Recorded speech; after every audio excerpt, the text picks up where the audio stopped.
What's up, y'all, and welcome back to Dad Needs to Talk. I'm your host, Robert, and today we are starting off a new freaking year. We are in 2024, and it has already been a doozy. Feels like as soon as I stepped into 2024, it put its foot out, tripped me up, and it's been a pretty painful week. But part of what I'm gonna get into today involves some stuff I'm dealing with personally, but mainly talking about my first experience finally watching Interstellar and some of the themes of family and lost time and all that stuff uh, that kind of goes into all that. But before I get into all that, if this is your first time here, then welcome. But if you're a returning listener and or watcher, then welcome back. Y'all know here at Dad Needs to Talk, it's all about fatherhood and family, manga, anime, TV, movies, and video games. So, like I said, uh, the year is starting off with the doozy for me and my family. Cause a couple weeks ago, when I was kind of planning out all the stuff I did for my end of year podcast stuff, and I was kind of looking ahead, I was like, you know what? I think I know what my first episode is going to be like. Then we had a situation happen on New Year's Day, and I was like, you know what? Maybe I just won't record at all. But sometimes sometimes you end up finding something of comfort of some sorts to help you out in certain situations, and thus that's why I'm here recording today. So, just for a little bit of context, and I will not be getting into the full scope of the situation or what happened, but unfortunately, on my wife's side of the family, we had a very tragic loss in the family um, on New Year's Day, and so it just kind of shook up the whole family and stuff, whatever. So it's been a pretty rough week overall and stuff. Of course, my kids and my wife taking it very hard and all that stuff. So, and I'm trying to do my best to try to maintain and help out everybody where I can and be supportive and stuff. But stuff like that is always pretty taxing and draining mentally, physically, emotionally, all that stuff. And so I found myself last night, I don't know, just kind of, I wasn't like really sleepy or whatever. And it kind of crossed my mind out because so Interstellar, like so I'm just going to just get into it or whatever. So Interstellar, obviously a well-renowned, at least from my point of view, movie that came out 10 years ago now in November 2014. So it's been out for on the cusp of 10 years. I've always heard about it. I've watched and enjoyed a lot of Christopher Nolan's other stuff, like I mentioned in my favorite movies thing last week or whatever. I enjoyed Oppenheimer, and back in the day, one of my favorite movies that I went to the theaters to see a dozen times, Inception, and of course the Dark Knight trilogy, and all that stuff, whatever. So, big fan of his work, but Interstellar is one that just passed me. I don't know, it just passed me by during the time when it came out. But I feel like, and I've definitely kind of grown more comfortable with this in recent years and stuff since I started doing the podcast and content and stuff or whatever like this, to where there is just so much stuff that comes out: movies, video games, TV shows, manga, comic books, all hosts of stuff to consume on top of just normal life stuff you might want to go do an adventure to, that I've become more and more comfortable with. It is okay if I have missed something, because sometimes certain things might not hit, or you might not enjoy as much as you would have in your current life situation or whatever the case may be or whatever. So Interstellar is one of those movies, and so I knew honestly still all these years I still kind of knew like the bare minimum. All I knew is that it was like a sci-fi space movie. That is literally all I knew. And so I started watching it last night about close to 10:30 or whatever. So this movie is 2 hours and 45 minutes. So I was up to about almost 2 a.m. watching it, but it was well worth it. But I found a lot of comfort in this movie in many ways because so um Lord Matthew McConaughey, his character in the movie, a lot of stars aligned to where I am in my life currently, to where he plays a father in the movie. He's in his early 30s, 33. So I'm 33 at the time of this recording, but my birthday is in a couple of days on the 6th, so I'll be 34 in a couple of days. Um, but I'm kind of in the same age range as his character was in this movie. He has a couple of kids and stuff like that. So, and by the way, I will be going into spoilers for Interstellar, just to kind of get to some points of how it hit me in certain ways and kind of helped me with some of, or maybe not necessarily like helps, but just like it just made me relate to so many things in this movie to where, so basically, like I said, the connections of fatherhood and family and the thought of lost time, because in recent years, and I've mentioned before, the reason why I started Dad Needs to Talk was because I was going through a tough period a few years ago to where I had lost both my sister and my mother within a couple months apart, at the end of 2020 going into early 2021. And so this podcast became a outlet, a place of peace for me to kind of be able to both vent but also find community, to be able to find people I could connect with, and also just for me to just talk into the void about my life experiences and all the stuff I'm watching, reading, playing, all that stuff, whatever. And so yeah, so here I am, like I said, watching Interstellar, and this father who kind of feels like he's not living up to his life's purpose.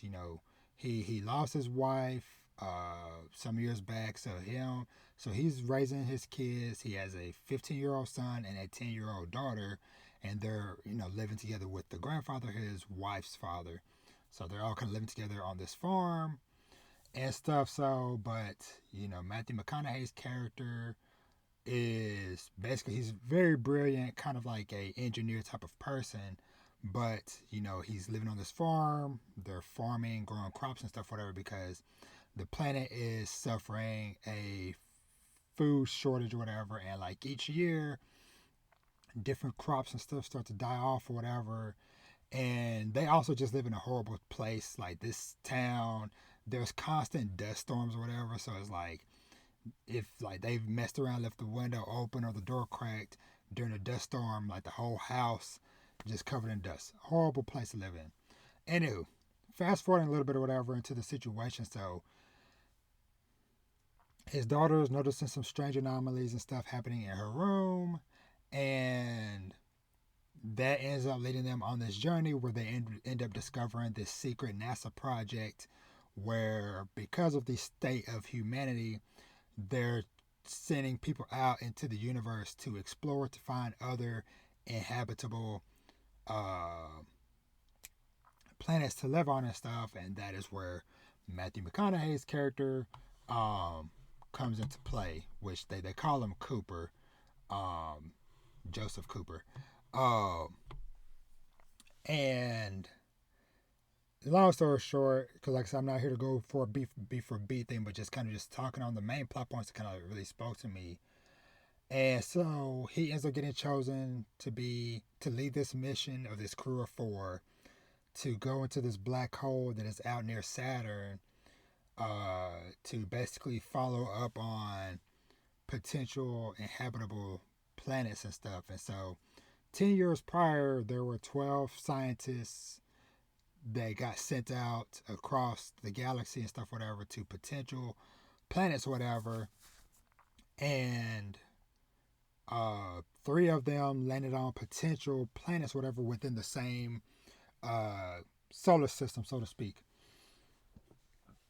And so the part of the movie that like super hits hard is the time element. So I was already down with this movie because I enjoy sci-fi stuff and like a little bit of kind of like mystery and drama stuff, whatever.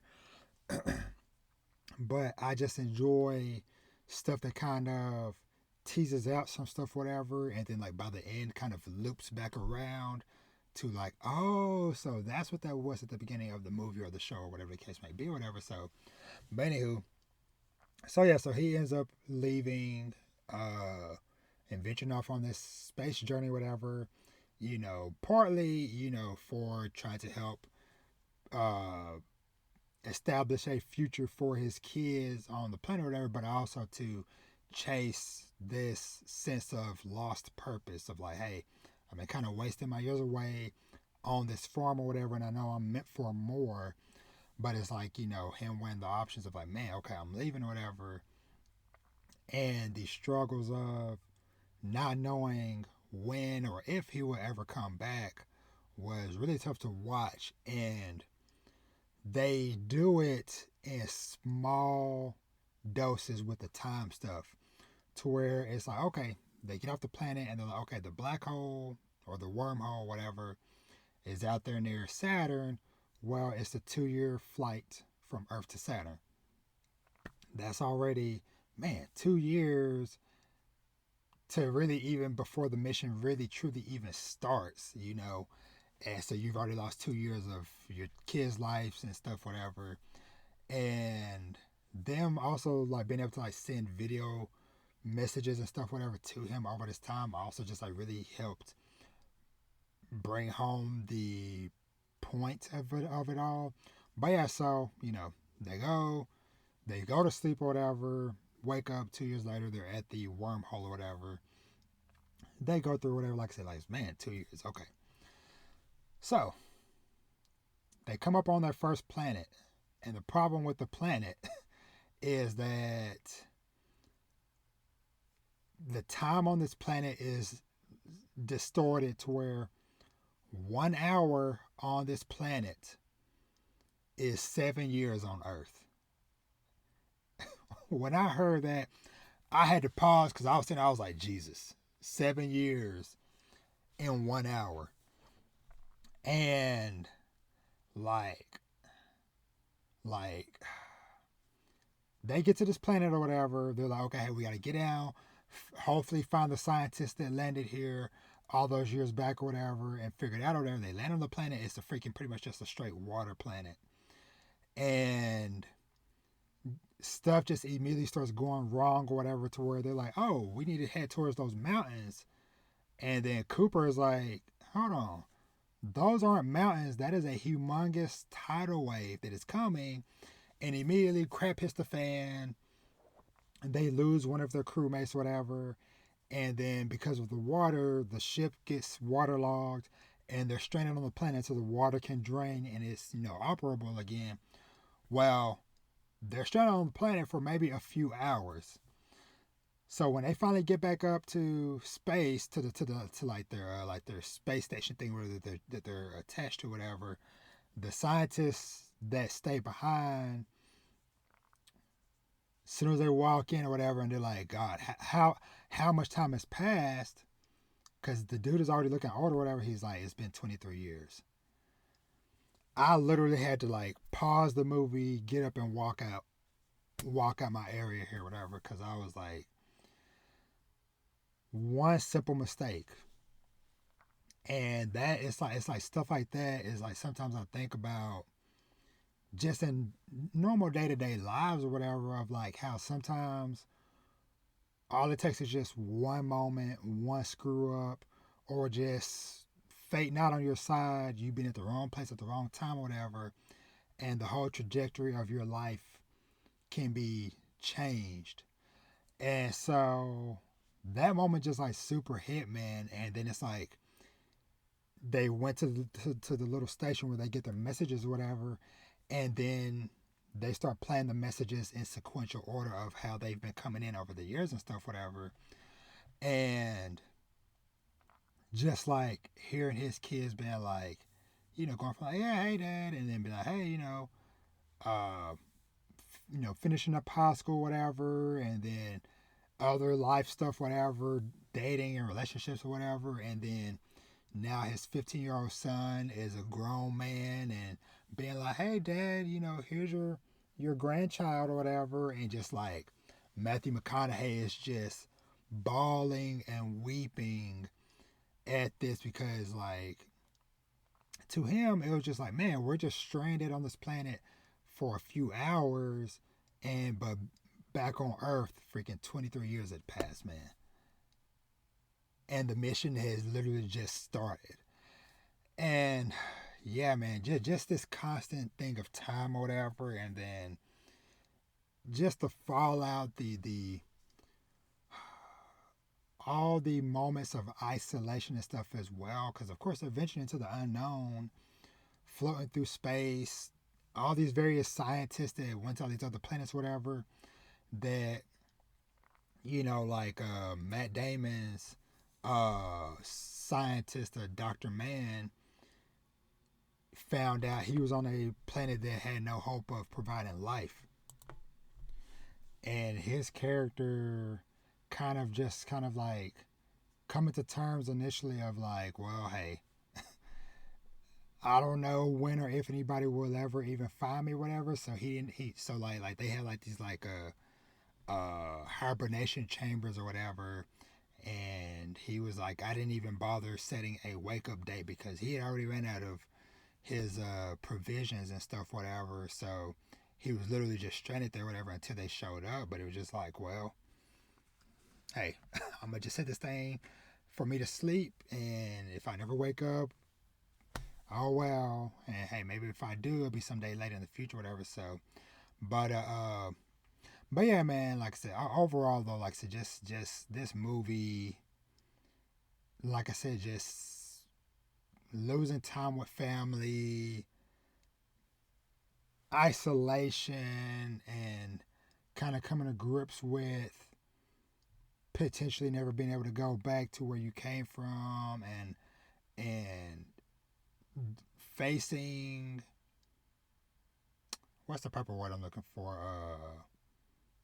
I guess kind of like mortality. That's what I'm looking for. Facing our own mortality. It was a lot, but like I said, it was kind of like the right movie for the right time. Like I said, with the situation and stuff that happened with my family and stuff this week, and I don't know. This is kind of like on a tangent wise, but kind of just like speaking on like the isolation thing, whatever.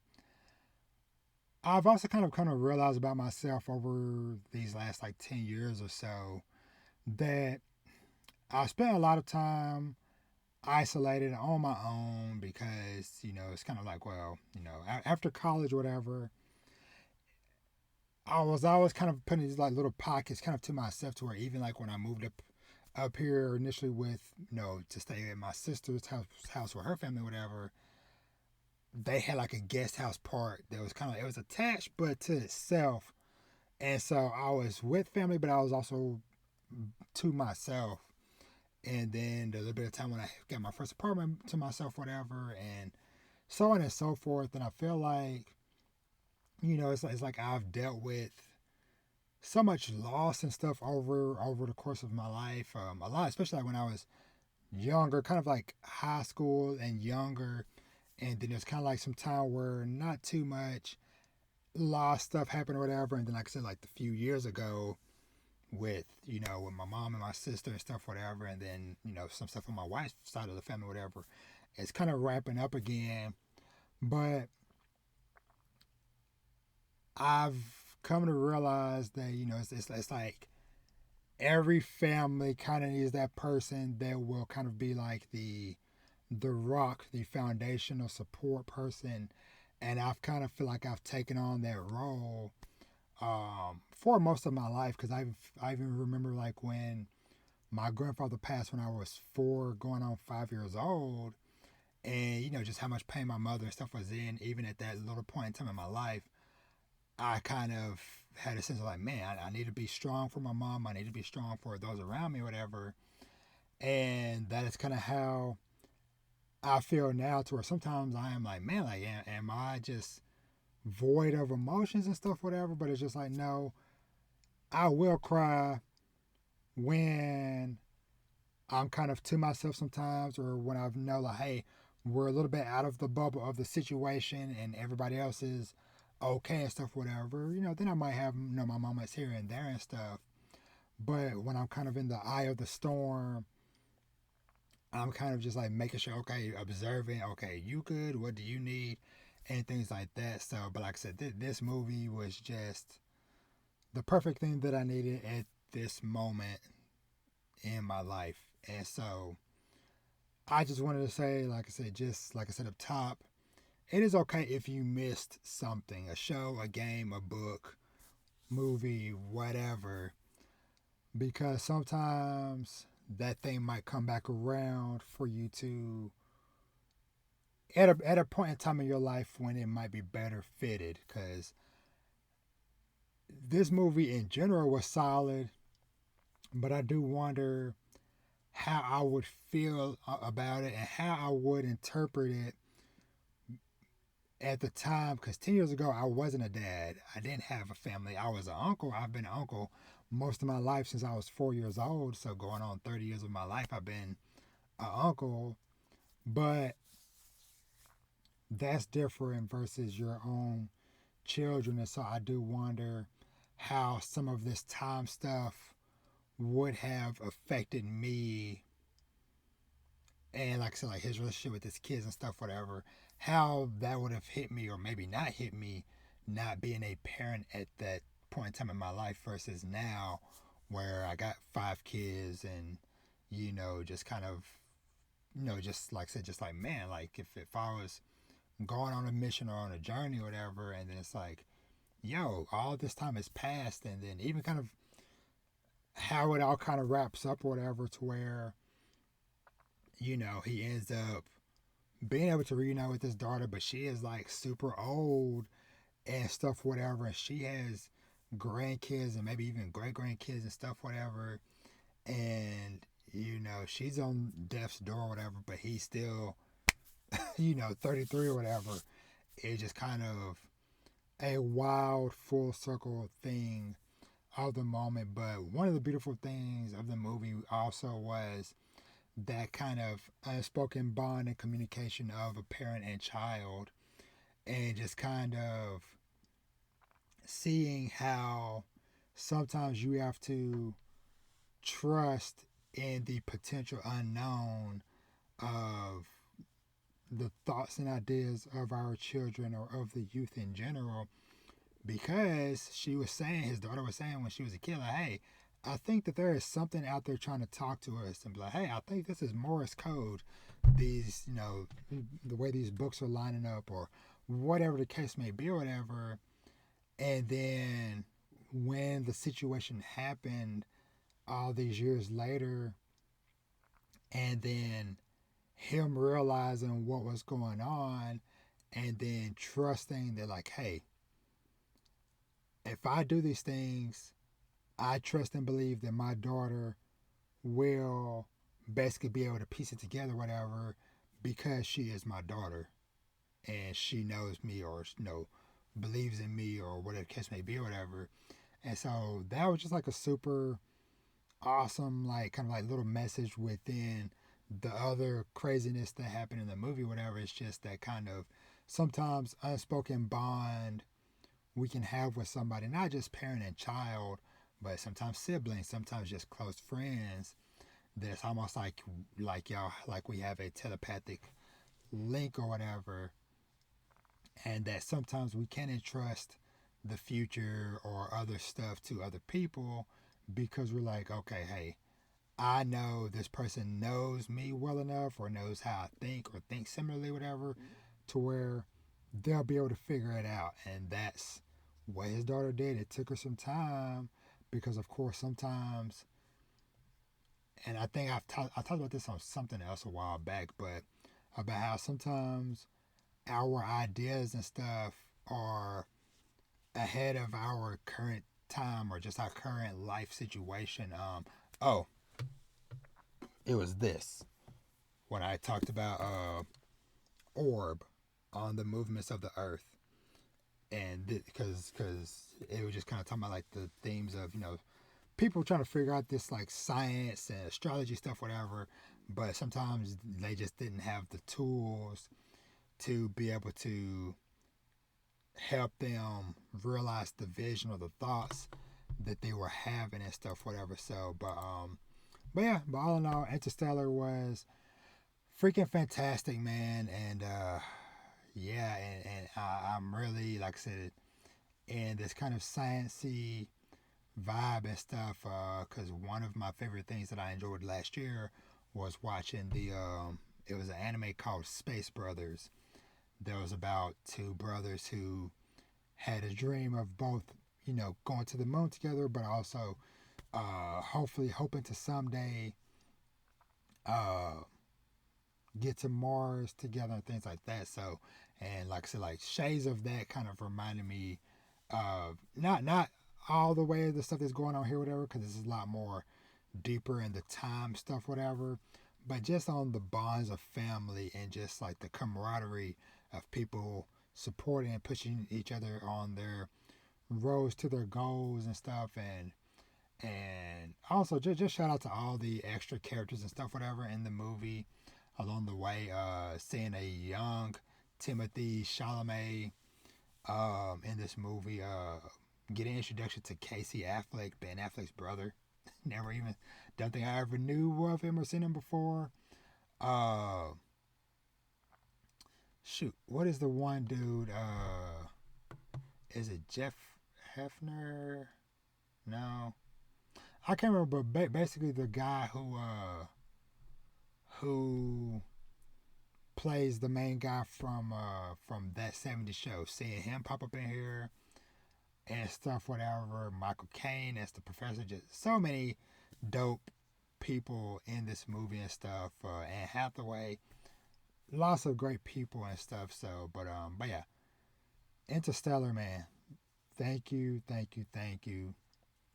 The movie I needed for this point in life, and like I said in closing, again, it is okay to miss some stuff because it might be waiting for you for a better time in your life when you need it. But yeah, I don't think I have too much else to say aside from that. Like I said, I just kind of really wanted to touch on this movie and just kind of how it spoke to me with what's going on with my life right now. But but yeah, so hopefully y'all be hearing from me again soon for another podcast episode. Cause yeah, the year is starting off and lots of interesting things I'm looking forward to getting into in the future. So, and I got some very dope manga reviews and stuff I'm working on that y'all should be seeing coming up soon. Some very interesting stuff y'all should put on your radar. And of course, the winter anime season has also kicked off. So, very very good stuff. Just watched the premiere of Delicious in Dungeon. That was super cool. And what's the other anime I watched yesterday? Ishura, pretty cool premiere. So, but anyway, like I said, I'll touch more on that stuff another time. I just need to get off and rest because my sleep schedule and stuff is just kind of all over the place dealing with this situation and stuff. So, but if you made it this far, I appreciate your time and I appreciate you listening. And as always, you can find me everywhere at Danny to Talk. If you enjoy the video version, make sure you're subscribed on the YouTube channel or following on whatever podcast service that you enjoy listening on. And as I always say, treat yourself to something nice, read some manga, watch some TV, anime, and movies, play some video games, and live your best life. And with that, I am out. 2024, we here. And I'll catch y'all on the next one. Peace.